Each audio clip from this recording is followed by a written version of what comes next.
frequencies of the TH4 True Health Forever podcast, where we empower your physical, social, spiritual, and economic health. Consume this content every week with positive energy and good intentions. Join me, Truvel, creator of Black Wall Street, the board game, and my starlit queen, Sinclair, the health nerd, and share this with those you love. You are strong, you are beautiful, and you are ready to live your best life.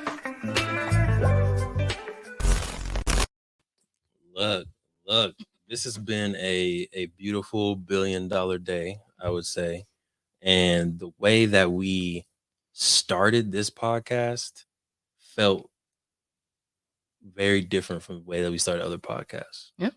It did for two reasons. One, and I'm getting right into it, man. So welcome to the show, y'all. Hey. Before that, welcome. Hey, how are you? Thanks for tuning in. Appreciate you. My name is Truvel, creator of Black Wall Street, the board game. And what hasn't changed is I still have with me my beautiful, my amazing, my smiling, my I love traffic queen herself. Please introduce yourself. Says no one. No one. What's up, everybody? My name is Sinclair, aka the health nerd, here on a Friday evening, switching it all the way up. But when you hear this, it'll either be Sunday or some other day after that. But we're switching it all the way up today. Listen, what I need you to stop doing is saying the day. Okay, fine. Yeah, I know it's your thing. It is my thing. I know it's your thing. But we're going to get you a new thing. Yeah? Okay. That's good? Okay, cool. Nonverbal communication is very important. But I like the way that we started this off. One, because we do have a guest we've known for a while from David. So I think just that kind of formality wasn't quite there, because it was just like hey, bro, how you been? Cousin. Like, I felt like that's what it felt like. But then two, I just felt like it was a cool blending of cultures at the beginning of what we usually do. And I appreciate that. So it was cool. But Queen, before we get into the episode, you need to give the people the did you know? Yes, I do. Did you know that having an accountability partner can increase, especially for fitness, weight loss, health-related goals, can increase your likelihood of success by 95%. 95%, y'all. So this basically taps into our innate desire. Accountability partners, accountability groups, they tap into our innate desire to want to be accepted by those around us. So, back before modern technology, when we live in tribes, we really had to be accepted by those around us, because that's how we survived. Any one human out with saber-toothed tigers was not going to survive. So you had to be accepted. So in my thought, if we know that this is part of our instinctual nature, why not use that to our benefit? Go find you an accountability partner, an accountability group, a community like Queen to Queen, so that you can hold yourself accountable. These groups are great for voicing what you want to happen and then having other people around you say, but did you get it done? Okay, so if you have a weight loss goal, a health goal, a fitness goal, define your goal. And the next step you need to do is go find someone to hold you accountable. Make sure you find someone who can tell you like it is. All right, there you go. There it is. That's a good one, right? And that one's probably the easiest one so far. I try to make it easier for you. You do not. This time.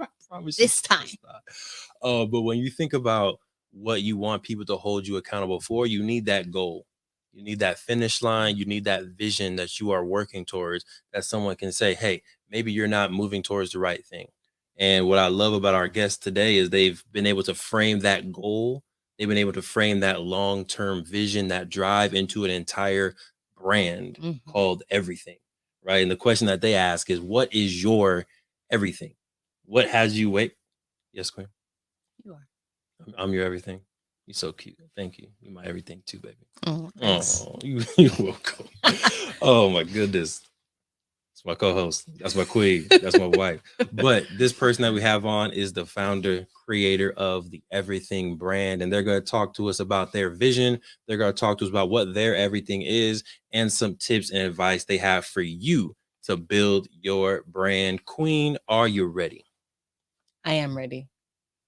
I don't know what to do because I'm supposed to do something to say, "Are you ready for the podcast?" I haven't created it yet, so if y'all have ideas, you let me know. But for now, I'll just say, "Are you ready for some podcasts?"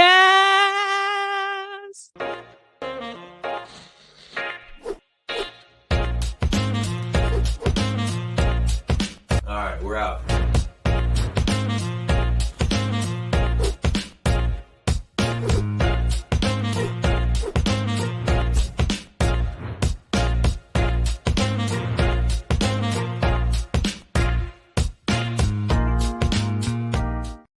Come on, bring him in, bring him in. There he is right there. What's going on? Abdulaim Umar. What's popping?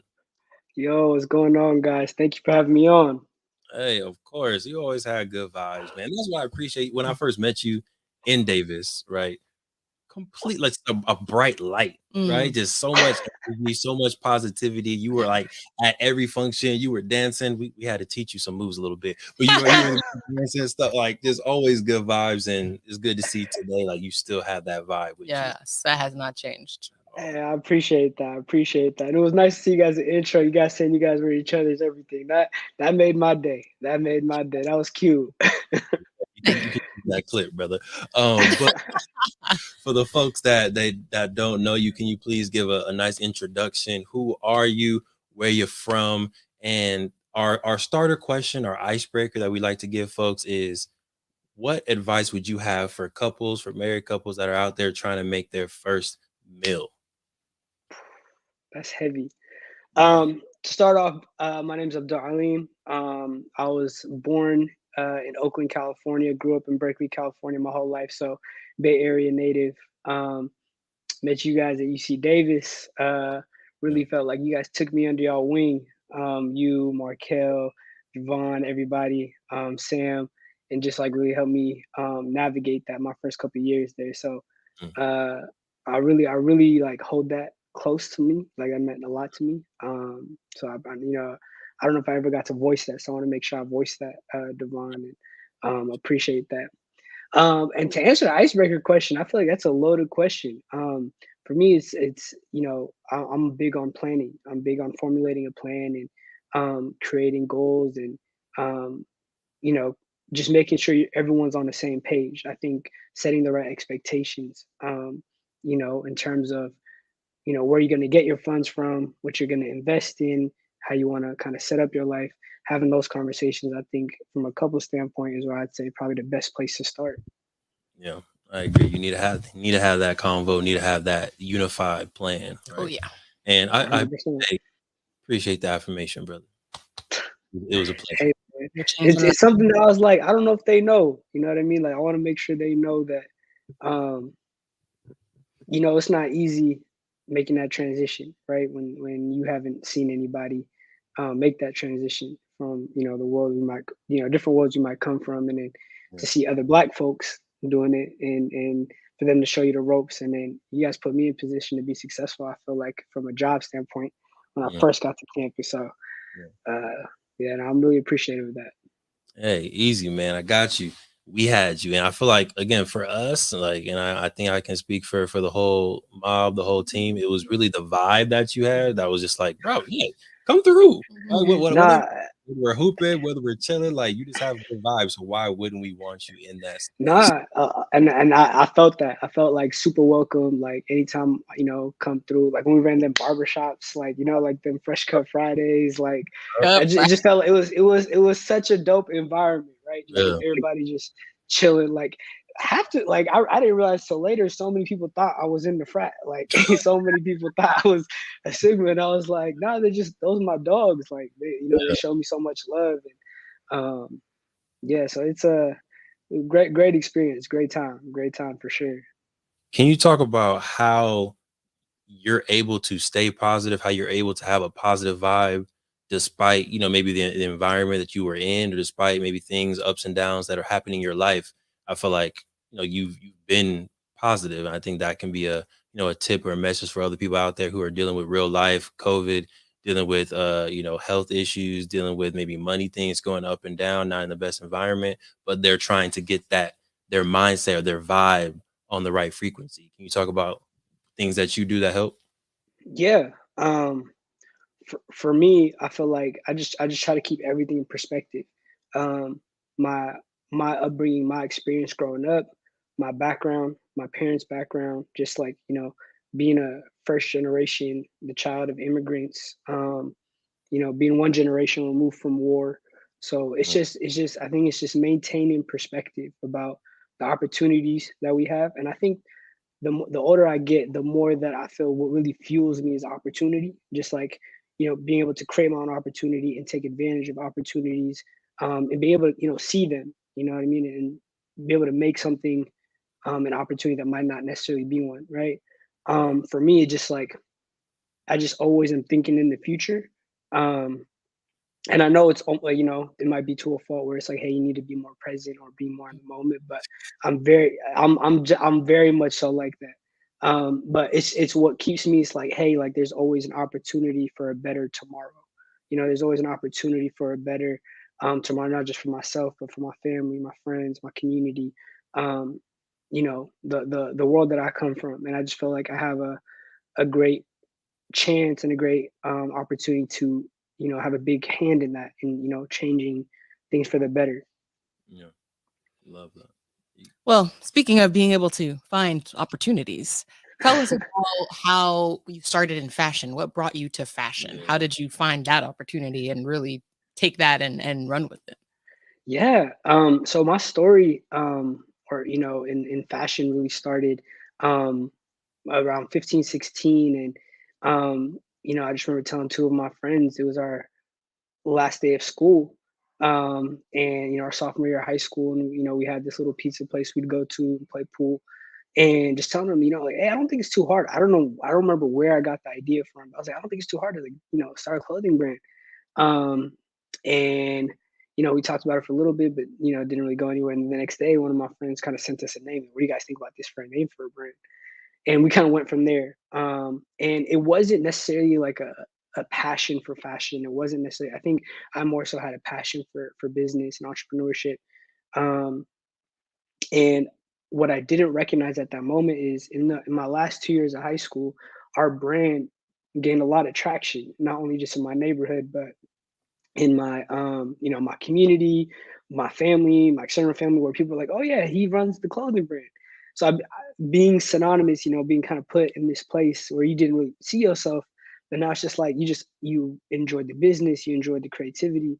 um it wasn't until I actually got to Davis that I realized I had a true passion for it, that I had a true passion for creating, that I had a true passion for building business and, building opportunity. And it wasn't necessarily solely the fashion, but just the ability for the fashion to be able to create community. A lot of people kind of gravitated towards the messaging and just the brand in general, and being able to see the power of branding firsthand kind of happen, if that makes sense, without any clear intention outside of like, we want to make some money. We're 15, 16, 17, just trying to make some money. And you see, like, you're bringing people together. And then to me, when I got to Davis, it became more than the money. I want to really be able to build not only just a sustainable business, but um, I wanted to build community, and I really wanted to more so impact the culture as much as I can through this platform. Love it. Oh yeah. Oh yeah. I love that it started in high school, Right. right? And your brand has evolved with your own personal evolution, your own personal development. So can you talk a little bit? I want to know what that like first product was. What was that first shirt, right? And then how did you evolve? And I know the brands shifted as well, so that might be my follow up question. But for folks out there that are trying to start their first brand, how did you first launch? Like, what was that product? I don't know if you remember how much it sold for. I don't know if you remember any of that stuff, but yeah. Oof, we're talking close to 10 years, which is kind of crazy to think about. Right. I remember what the first product was. I remember specifically what it was. It was a gray t-shirt. And back then the brand wasn't called Everything, it was called Tutto Everything. And Yeah. Tutto was Italian for everything. Mhm. So it was the words Tutto written across his shirt, but then it was like 3 blocks, right? Of the kind of black power flag, right? It was red, green, and black. So we had like this, like we were like, okay, and it was printed in in East Oakland, like, this guy had this printing press in his garage, Mm. and, he kind of did it for us. And going through that experience, getting shirts made and then selling them and watching people wear them. And just a couple years ago, like, I remember I was somewhere in downtown Berkeley, and I saw somebody randomly wearing it. And I was with my brother, and I don't say, like, I see it. I'm like, that's so crazy.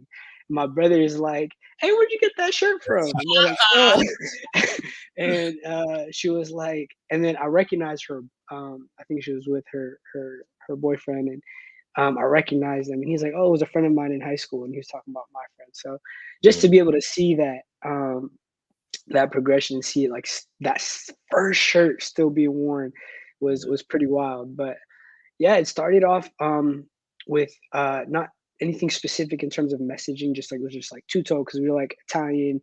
You Yeah. want to be a designer brand. You got to have some type of foreign. So like, it's okay, Tuto Italian. We just named it Tuto everything, and just started doing different logo iteration, just seeing what worked, what didn't.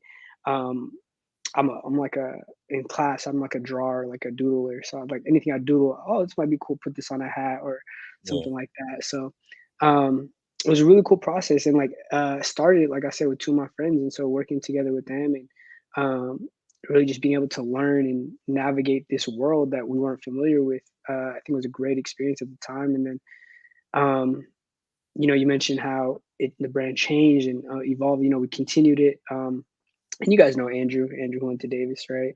So Andrew was, one of my friends who decided to continue on with me when we were in Davis. And then, we just, life had as we grew as individuals and our interests grew, our interests became different, and we figured out, different things. He wanted to do different things within the music and design space that he's doing amazing work in, up to now. And for me, so I had this brand that, you know is synonymous with myself. And I realized I didn't have like a clear kind of like platform or messaging. And to me, it Mm. was like the Yeah. reason I wanted to continue it, Yeah. right, for myself, was because it became a passion. It became much more than just the money. It became like a way for me to have a creative outlet that I could monetize and continue to grow. And over time, I came up with the question, "What's your everything?" And I remember putting it as an Instagram caption one day, and I have the post probably archived or something. But I remember having that as an Instagram, and that's the first time I ever wrote that sentence out. And I was like, "That's a pretty deep question," And like, a lot of the people around me were reading it like, "Whoa, that's really deep," And it just made me look at society. It's like we're put in boxes, we're put in categories. In school we choose majors. It kind of like silos you into a specific um, path in life. And I had so many varying interests that I didn't like this whole, I have to be in one position, or have to, be, um, I can only do this because this is what you studied, or this is what you do. So, you can't spend too much time doing this. You can't spend too much time. And I was like, look, my everything is so many different things. I have so many different passions. I love sports. I love, design and fashion now. Like, as I've grown in this space, just like renewable energy and sustainable projects, things like that, like global Yeah. development, and stuff like that. Those are things that, um, in school, that I started picking up. Languages, like, I love languages. And I was like, I'm gonna create a platform, for people to pursue their everything. And it became like my phrase for how I really wanted to live my life, in terms of, what what I tell people is, what's that thing, regardless of time, money, and resources, you're gonna find the time, money, and resources to do, right? Yeah. And I'm sure for a number of us, it's gonna be multiple things. We have multiple varying interests. I think as humans, we're very multifaceted. So that one question, that one phrase, really, I think, encapsulated that whole idea. And my junior year in Davis, I decided to like really build out my business, create a 2-year plan, a 5-year plan, Yeah. um, and really put that as the foundation, right? Um, and what I did was, lead with this question. We wanted to create a platform that was multifaceted, but like kind of like very big scale, in terms of expanding from just fashion into, um, leveraging technology, as well as, storytelling. Yeah. Because, what's good is a question without an answer, right? If I'm asking, I want to know what your everything is. Like, this is a platform to to come share it. So what we did is really establish ourselves, wanting to build our brand, what our presence was going to be. Um, and a lot of that came out in 2020 with, we had like 4 different collections released in terms of the fashion and retail side. We released our augmented reality mobile app and magazine that's all embedded. Yeah, so that was super cool to do, and had our first documentary film come So out hey, of that. I wanna backtrack really quickly, right? Yeah, because this is Going through dope. the And list. I feel like, Let's go. 2020 was a big year. 2020 was a big year for us. but you said you created this plan, you created this vision in junior year. What year was that? Junior year of UC Davis was 2017. 2017. So I don't want to bypass that. He planted the seeds. He had the vision for what he wanted to accomplish in 2017, wrote it down, had the team, and then in 2020, 3 years later, he's now producing these amazing things. And I think sometimes people, they want to skip right to the augmented reality. They want to skip right Yeah. AR stuff within like 6 months. And it's like, no. Like slow down, create the vision, and then follow through with that vision. So keep going. I just wanted to make sure we highlighted Nah, that I gap. like that actually. And I want to, let's, I think we should go back to that. 2017, 2018, there was, just like I said, we're multifaceted. I had a lot of goals that I wanted to accomplish while I was still in Davis. And then I also knew like what my plan was, what my exit plan was going to be when I was leaving Davis, like how, in creating this roadmap for my business, I was like, look, I'm not in a position where I can do this full time. Like, I have to work. I have to be making money for the lifestyle I'm trying to live. And I started, applying for internships within the tech space. So like I still work in tech to this day, work on the business development side. And what my plan was, so I created 2 plans really. I said I'm going to graduate, and I have to have a job lined up for myself, which means the summer before I graduate, I need to have an internship secured, for the experience. And so what I did, was create 2 plans, right? This exit strategy from UC Davis and this business plan of how I was going to build my business for the long term. I decided that everything is what I wanted to do long term because it was a platform that I could do so many different things on. And so if I really believe that if I built it correctly, um, and I got it to a point where it was self-sustaining, I'll be able to, continue to scale it and just keep doing everything that I'm passionate about. Um, and all thanks to God, like it went exactly how I pictured it, if that makes sense. And to this day, I look back, I'm like, how did that, and it's just like putting in the time and just having complete faith that, like, in God's plan at the end of the day. It's, you know, um, in Islam, we believe that, you can plan, I can plan, but God is the best of planners. So Mhm. it's regardless of, just make sure you put your best foot forward, make sure you put in the work, and live with whatever results. And going back to the question you asked me at the beginning in terms of positivity, like that's just remembering that, like, hey, at the end of the day, I'm not in control. At the end of the day, God's in control. So um yeah, so 2017, 2018 built out this plan. And at the time, like, growing up, gr- growing up in the culture, growing up like, with sports, growing up with music, you just see like the lifestyles, you see like, all the things that were exposed to, and that's what I adopted. I was like, but then the things that I really gravitated towards were the people who were building, who I felt like were building more than just within their space, right? Within, not just a rapper, not just a ball player, not just an athlete. So people like Nip, and Nip being Eritrean, obviously, like that was a big factor for myself as well. But Nip was a huge inspiration of mine growing up. And I made, yeah, beautiful, Oh, beautiful. That's a huge inspiration of mine coming up. And um, having like a similar shared background in terms of our parents being immigrants of Eritrea, and fleeing war, and growing up in um, maybe not the best neighborhoods, and just finding ways to find your path and make a way for yourself. yeah. And the spirit of entrepreneurship was something I knew I had in me from a long time, cutting hair and stuff like that. And um, I just saw how big he thought and like how big his vision was, and I was like, Jay Z's very similar, right? Steve Stout very similar. Like these are folks who I really like look at and try to understand how they make their decisions. And a lot of it I realize is rooted in culture.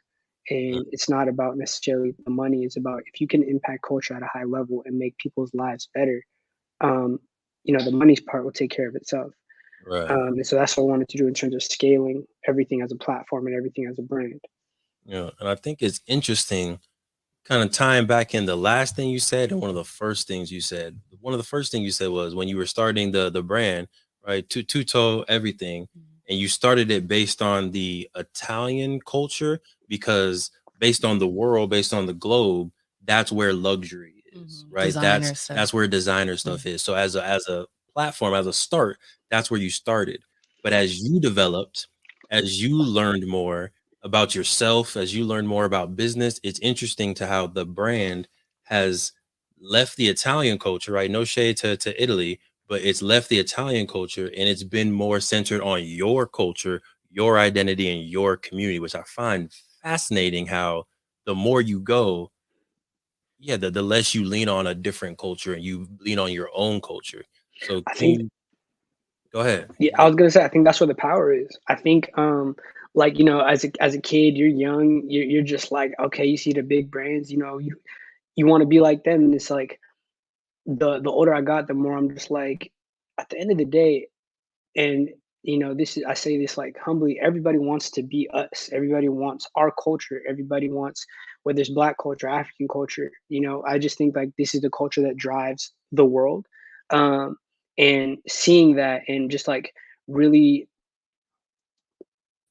like just further valuing myself. I'm just yeah, like I know what I'm capable of. I don't need you don't need these external factors. I really believe in my capabilities in myself, my background, my identity, the community I come from, the world I come from. And I feel like we have so much to offer the world. And I feel like I want to be a big part in that, a big part in, changing narratives. I want to be a big part in changing people's perspectives. And look, my upbringing, my entire life story has been about that exact thing. Just changing people's perspectives of whether it's black people, whether it's Africans, whether it's Muslims. Like the intersection of my personal identity has been, a constant. Like on paper, I have an Arabic name, but in person, I look African American. Um, and so like constantly, it's like a different world, and it's like understand that like it's allowed me to move with um deal with ignorance, and I don't think ignorance is necessarily a bad thing. Ignorance just means you don't know. And it's okay to not know. And it's allowed me to be in a position to be able to share my background, share the world I come from. And I feel like I've had so much success and so much come from that. It's like I want to be able to continue doing that at scale. And I think through everything, through a message that resonates with everyone, right, regardless of your background, it's a super strong community builder and foundation for a platform. yeah. Love it. Love Love that. Love that. So I'm going to turn your own question around on you and it. ask you, what is your everything? Mm, I have so many things that I'm passionate about, so many things that I'm interested in doing and accomplishing, and I think that's why I moved from just a clothing brand to a platform, right? Having grown up in the Bay Area, tech was a huge part of my upbringing in terms of seeing big tech, right?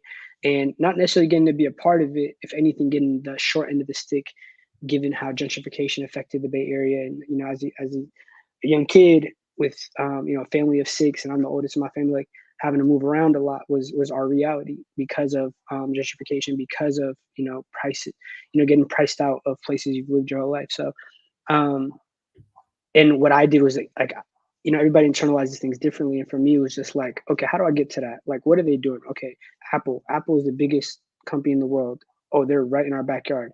I've never heard of Cupertino before, right? Like these, like when you grow up in certain areas, you just like that's all you know.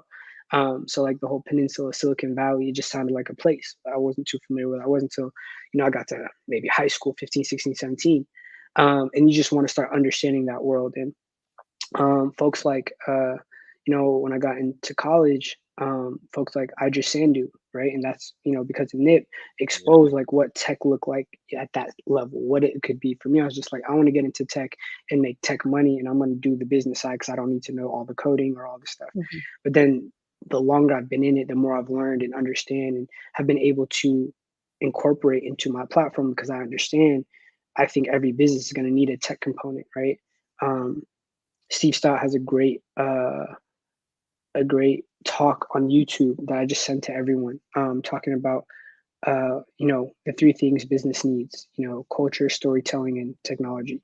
Um, and I just feel that like I leverage that at the foundation of when I wanted to create, everything as a platform and make it as universally digestible, if that makes sense. But at the same time, we're going to tell our story. We're going to tell our narrative. We're going to tell the stories that we want to tell. Yeah. Fire. There you go. Nice. Right? Yeah. I'm trying to hold myself back. What, Queen? I'm sure you are. I'm trying all my different things we can talk about, Abdulaim. Like, there's so many things.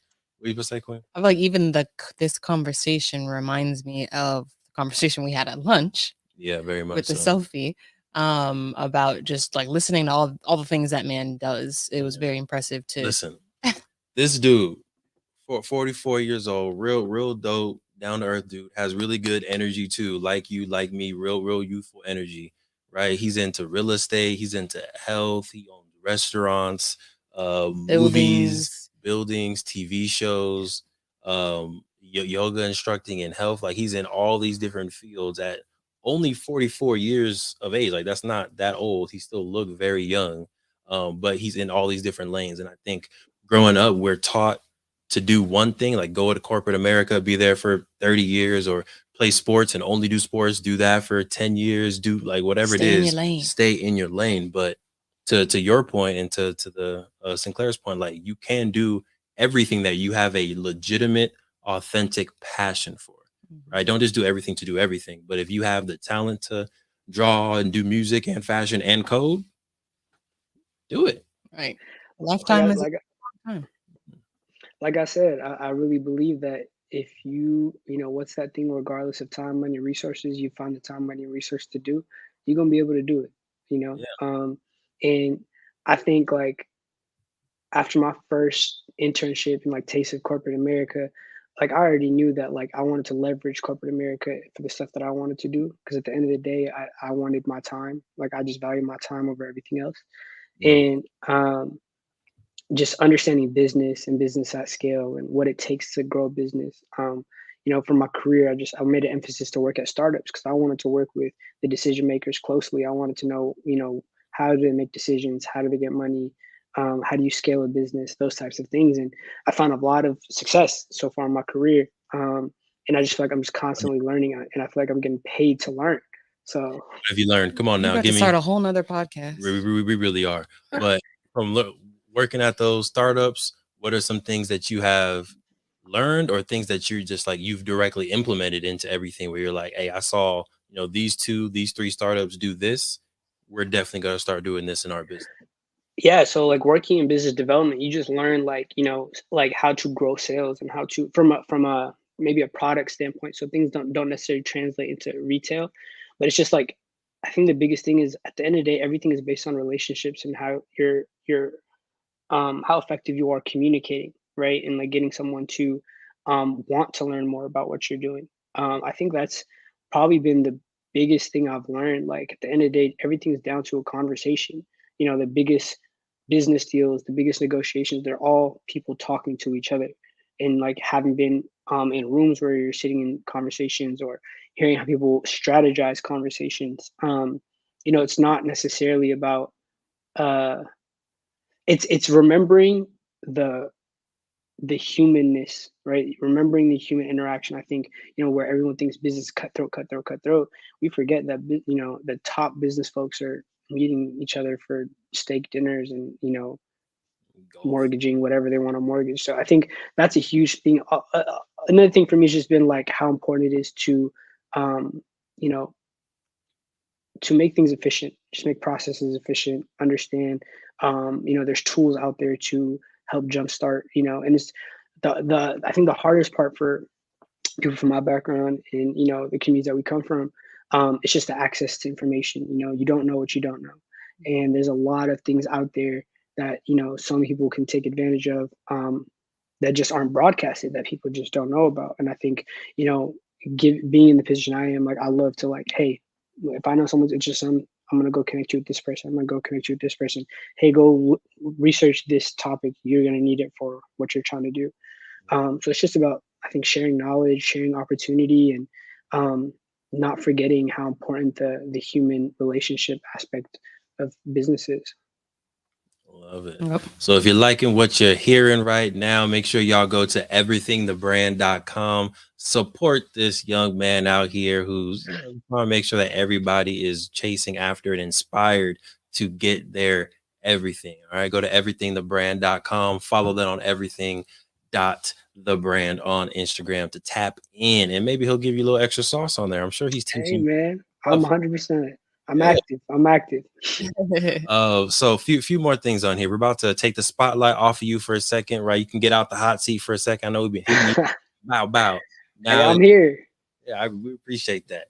Now is your time to ask us any questions you have around business, health, or just our own personal journey. This is our Ask Declare segment. So we're going to take you out the hot seat for a second, give you a break, and you can hit us with a question or two.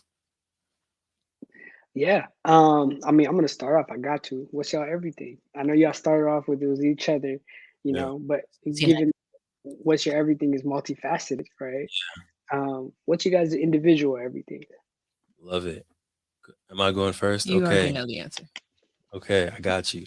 So something that's been on my heart, on my mind for a while since I was a kid is movies. You can't see it, but like on this side, it's just all movies all the way down. I really love Just movies. like this side, how there's books literally right here. Nothing. Oh, they're about to follow me. That's how many.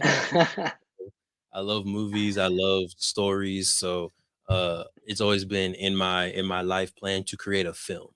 So, and create many films, right? And I want to create films that, like you said earlier, impact the culture, impact your consciousness, and really broadcast and uplift positive Black images of different people, so that growing up you can watch a cartoon of maybe a stockbroker, you can watch a cartoon of an entrepreneur, you can watch a cartoon of someone who owns a restaurant, and as a 5-year-old, as a 7-year-old, you now know that that's your potential, that's your reality. So movies 100%. Right under that is books, right? Because really how I operate my movies now is I write them as a book first, and then I'll translate that book into a movie. So writing, storytelling, sharing information, um, Black history or knowledge of myself, which becomes Black history, right? But thanks, Queen. Appreciate the snaps. But yeah, knowledge of myself, my ancestors, my background, where my family grew up, how they grew up, like just really learning about the DNA that's in me Yeah. is a fun process, and I enjoy learning about myself. And I love the opportunity to teach young Black people, young African people about their history, and you see their eyes light up, right? Because they don't get this usually in school or even sometimes in their home. So yeah, giving myself self-knowledge and then pouring that into other people is definitely an everything for me. And then the last thing that I would say is just I don't know how to frame this, Abdulaim. I really don't know how to frame this, but it's helping or seeing people go from knowing what their potential is to actually getting to their potential or being willing to chase their potential. Right. I love that process. I love being a part of that process. Um, and I've helped a few people go from like, oh, I think I can do this, but I'm not sure, giving them, yes, the queen included, but giving them, a little bit of tips, or like just sharing with them the vision or the potential that I see, and giving them that affirmation, and then seeing them chase it, seeing them hustle it, and seeing them surpass it is just like a dope thing to be a part of and see. So I don't know how to frame that as an everything, but that holistic process I, is, I know exactly what you're talking about. yeah, yeah, I know exactly what you're talking about.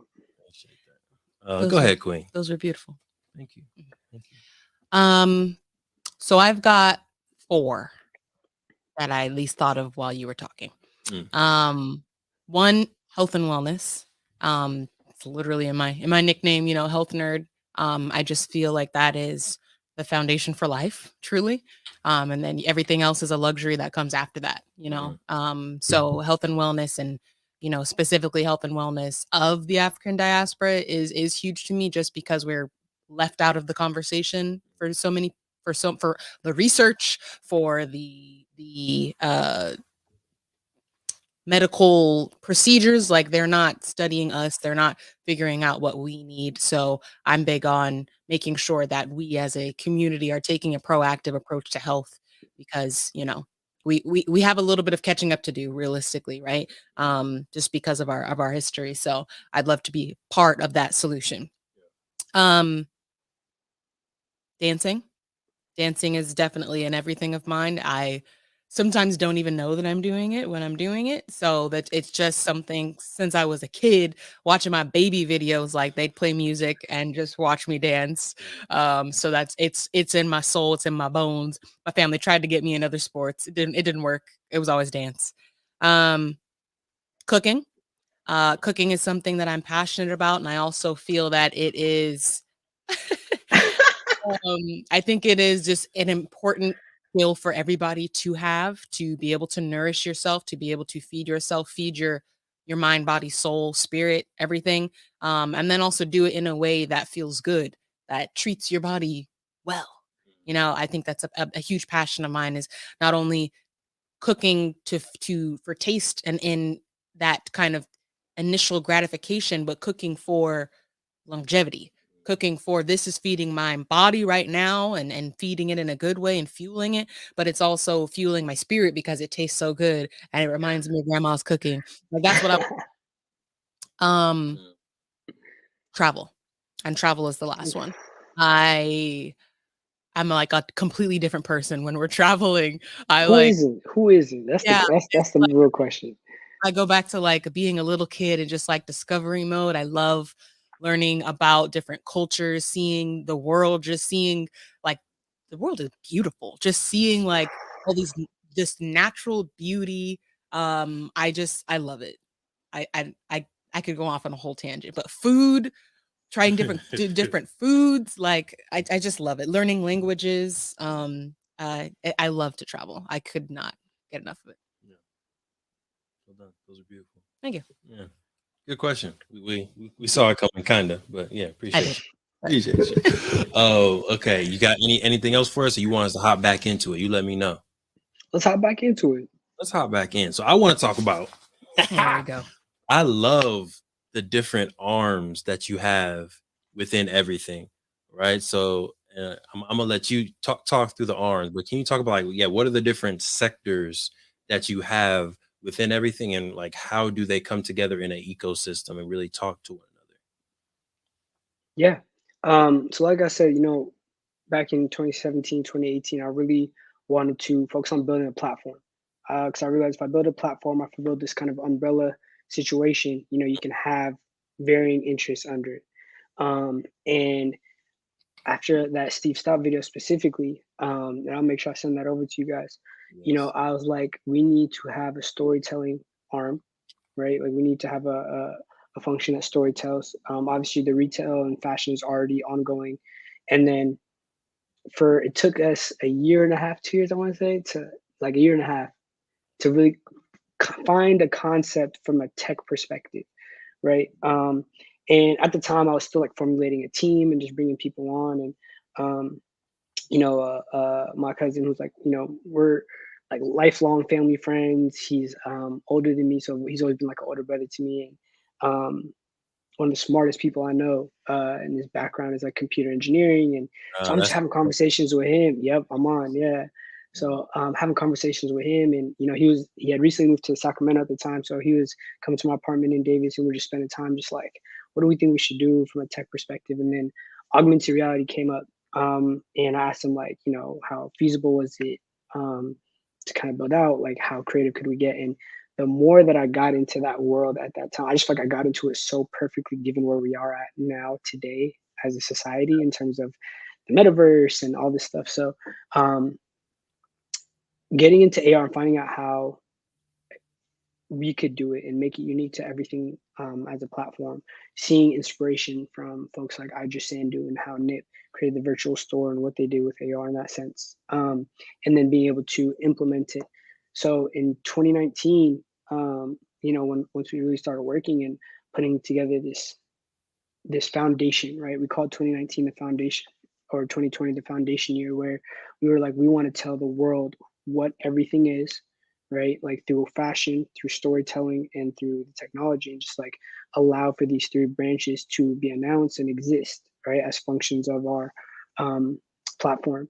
And so in 2020, um, we had these different fashion releases, and released this AR magazine towards the end of the year. But what we did was like, put together this short film, documentary film about everything called The Foundation, which is available now on YouTube. And I always tell people like, yo, just you want to understand what everything is, go watch that documentary. And it's funny because you were talking about, you want to make films, and that was my first time like being a part of, making a film, making a process. And it's something that I look back, I'm like, how did we do that? Like, and it was really 4 people, or 3 to 4 people, for the entirety of all those projects we did in 2020.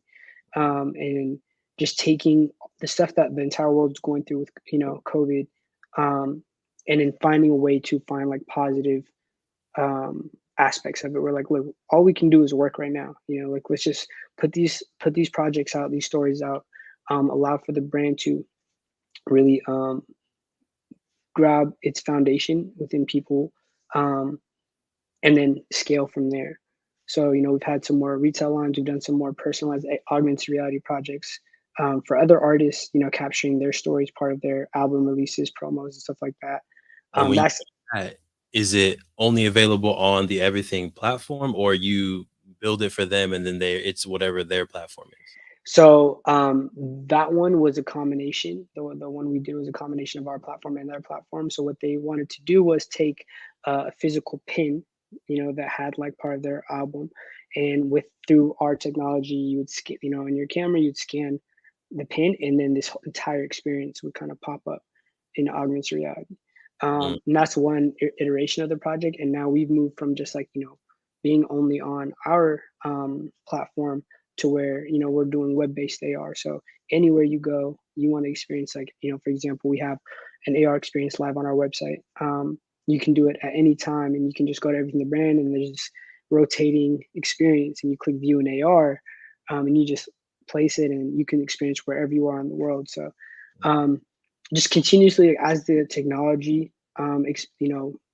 expands, and like we're just continuously expanding, like what we're looking to do with it, how we're looking to make it our own, and how we can continue to grow in the space. And for me, it's just like I said, part of my everything is like trying to take opportunity, and for the betterment of myself, my family, my community, um, and the world I come from. And having been able to release an augmented reality based project in 2020, not knowing all this, like, metaverse, Facebook, Meta, all this stuff was going to happen, and then to see where we are now, and know that we were, like, for my world, my community, I was everyone's introduction to this space. It wasn't Facebook changing to Meta. It wasn't, um, CryptoPunk releasing these NFTs. Like, it was everything in that space. Like, so mm, for the people who were, more into the space, they're like, when are you going to drop something NFT? And it's like, oh, we got stuff planned, but, yeah. we want to be very strategic. We want to make sure we're on brand. Everything we do is like very, we spend a lot of time mapping it out. We spend a lot of time putting it together, making sure it coincides with, our entire platform of what's your everything. Yeah. Love it. I think so. Possibly tough question, or possibly very easy question, because you seem like a planner, right? But I feel like with everything that you have going on, the more time that you're able to put into everything, the better it's going to scale, or the quicker it's going to scale. So, a kind of a roadmap question for you is, what needs to happen for you to be full time in everything, or in your roadmap? What year have you already projected? Boom, this the year I'm about to be full time into everything. It's funny because, like I said, I still work in tech, right? So I don't know who might see this. Like, I don't want anybody at my job to be Like, like, oh, "Oh, like, are you trying to?" Exactly. yeah. um, I have. It's funny. I came into this year with a specific goal, actually, and with whatever I'm involved with, I want to make sure I'm giving it my all. I'm giving it my right due. So, in my current position right now, or my about to be current position, um, I want to be able to like continue to learn and continue to grow. So I'm giving myself another couple of years, trying to work and make sure that, and it's also just on top. It's funny because on top of these things, like I'm developing other businesses on the side. So just trying to build passive income, right? So what I need to do is make sure that my income that I'm making from my job is supplemented before I'm doing this full time, right? I need to be making the money I need to make to be able to scale this and grow this. But I'm doing both and continuously working. So for example, this year we have our next collection, spring summer collection, mapped out for April. Um, and it's funny, part of the reason I moved to LA is because we are getting deeper into the fashion world in terms of all cut and sew products, and not just like print or stuff like that. It's like no, we're designing and getting into the nitty gritty in that, and like working with manufacturers here. Um, and we have like two collaboration projects that both have film projects associated with them. So we're really leveraging all aspects of our platform, from the film storytelling to the fashion to the technology and AR experiences, um, to not only propel our story, but also give a platform for other people to tell their stories as well. So this year is going to be a fun year. The stuff we have mapped out, the stuff we should be going into 2023 at a very different level, if that makes sense. Nice. You got some very exciting things coming up.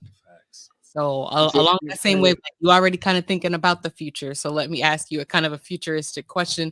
You said you're Yeah. kind of futuristic thinker, so it Yep. should be a slam dunk for you. But what are you most excited about when you think about the next 3 to 5 years for everything? There's so much. There's so much. Something that we haven't announced yet, but we're going to be announcing probably next month. Um, Part of my everything, given the my background being Eritrean, and um, the Horn of Africa as a whole, just being very, um, it's a turbulent place, right? You have good times, you have bad times, you have situations where you just wish for better. So we're actually partnering with a um, organization called American Horn of Africa Relief Association, and what we're doing is donating percentage of our sales to development projects back home.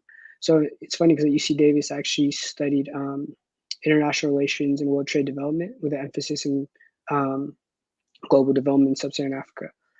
So I intentionally was studying those things, knowing that like, hey, my goal is going to be to do development work, back home, and like work specifically with refugees. And so now, having been able to build to a point, things are moving a lot faster than I anticipated them, but God's time, and I just want to make sure that I can meet the moment. So build this relationship, and looking to from here on out, start these housing refugee projects for Eritrean refugees in Ethiopia and Sudan, that are due to war, due to famine, and those types of situations, right? So that's something that I'm very, very, very excited for, and it's very close to my heart, if that makes sense.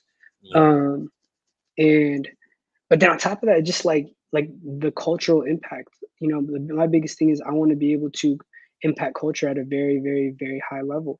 I want to be able to continue to um, give folks context to the worlds that we come from, give folks context to the religious backgrounds, give folks context to um, you know the story of a refugee, or the story of a diaspora kid, and finding similar minded folks in the storytelling space, whether it's films. I have a lot of relationships with a lot of friends who make films or work at for different studios, and developing those relationships, understanding that like, hey, I'm gonna come with scripts, like I'm gonna come with these projects ready, mapped out, and just want to impact culture at the highest level through this platform.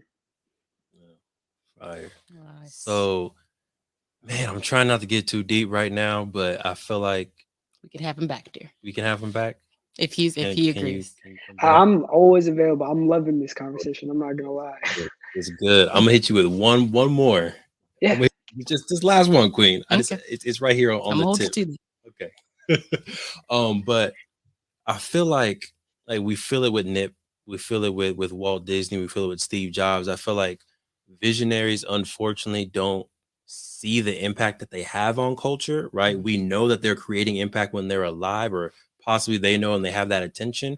But I feel like you really don't feel it, you really don't see it, and it's not like affirmed that this person, played a role in history until they're gone, right? So for you thinking about the impact that everything is going to have on America, the impact that everything is about to have on the horn, and saving folks' lives and uplifting their quality of life, like how do you stay motivated to do that work now when you know the true impact may not be felt for another 30 years, another 40 years, when things are different, right? How do you stay motivated to hustle and put your everything into everything, knowing that you might be gone by the time people truly appreciate what you did for technology, for the culture? I think it just goes back to like my why, right? Like, a part of my everything is my religious belief and my faith in God, and being a Muslim. Um, I know that this life is a test. That one day, I believe that one day I'm going to be held accountable for the actions I had in this life, and I just want to. I want to do my best to meet that day prepared as much as possible, right? I know that the things that I'm doing, my intention, why I'm doing them is, I want to break down stereotypes. I want to build bridges, build room for understanding from a religious perspective when it comes to Islam. And I believe a lot of that is done through just maintaining good character and doing good work in this world. And then, when it comes down to helping, make him out, like for me, like people back home, it's to me it's just like that could have so easily have been myself. And it's like you almost have this like like for me it's like almost like an unspoken obligation. It's like no, on top of my family here, like, I got to do my best with the resources that I've been afforded and the opportunity that I've been afforded to try and make an impact back home. And I'm not talking about, like, I'm not doing it for myself. Like at the end of the day, it's like it's something that like I feel like I should be doing, that I've been put in a position to be able to do, and that I feel like I can do. Like the first time I was a part of a project like that was in high school. A friend of mine, we started this air chain student club, and we had a lot of air chains at our high school, Berkeley High. And at 15, 16, we raised like $1,000, through bake sales on campus and stuff like that. And we were able to, that money was able to go to orphans, who back home who were just, didn't have the resources they need, being taken care of by some nuns. So just having been a part of something like that and understanding that, like, you know, at I did that at 15, 16. It's like, what else could I do with like real money? What could I do when I really have a job? Or so it's like this level of I want to build, like I said, for myself, betterment for myself, my family, my community, my friends, and the world I come from. But it's at the end of the day, this life is a test. I'm not going to be able to take anything in this life with me, but what I've done, my actions. So as long as those actions for me, like, are in accordance with what God wants, right? Like, what God has asked us to do as individuals. Um, that's the most important part to me. At the end of the day, like like the most important part is making sure that I'm doing my best to please God in everything that I do. Love it. Heavy bars, bro. I Mhm. appreciate it. Heavy bars. Definitely gonna have you come back again to drop some more. And you gotta let us know when there's some things popping out in LA so we can come through and support for sure. I got you. So we're gonna do some quick updates, and then we're gonna come back to you to close us out. Queen, can you give the folks some updates on what is popping with you? Yes. Yes. So next Wednesday, or I guess it's not next Wednesday anymore because it's already Friday. Wednesday, the 23rd, March 23rd at 5:30 p.m., we are having another free master class. Focus on weight loss. We are talking about 6 hormone hacks for weight loss.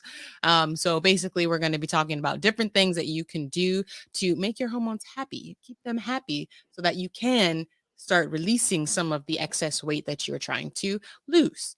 Your hormones levels need to be at a certain place to be able to even allow that to happen. So we're going to talk about how you can put yourself in the position to be able to lose weight. You don't want to chase your tail trying to do all of these things and putting yourself in a situation where your body's going to hold on to that fat. Sometimes that can happen unintentionally. So yes, go to queen, the number 2, queencoaching.com/masterclass3 /. Hopefully we had the link that we can flash up on the screen. But again, that is queen, the number 2, queencoaching.com/masterclass3 /. Or you can go to my Instagram, the health nerd. And that's where you can also, hey, there we go. We got it on the screen if you're watching. But yes, my Instagram, the with 3 E's, health nerd. You can click on the link in my bio to register there as well. There it is. Thank you, Queen. Congratulations. You'll get some beautiful, amazing people that you're going to impact next week. I'm excited. Yeah. And then for me, as y'all know, as usual, you can go to playblackwallstreet.com. Get yourself a board game today.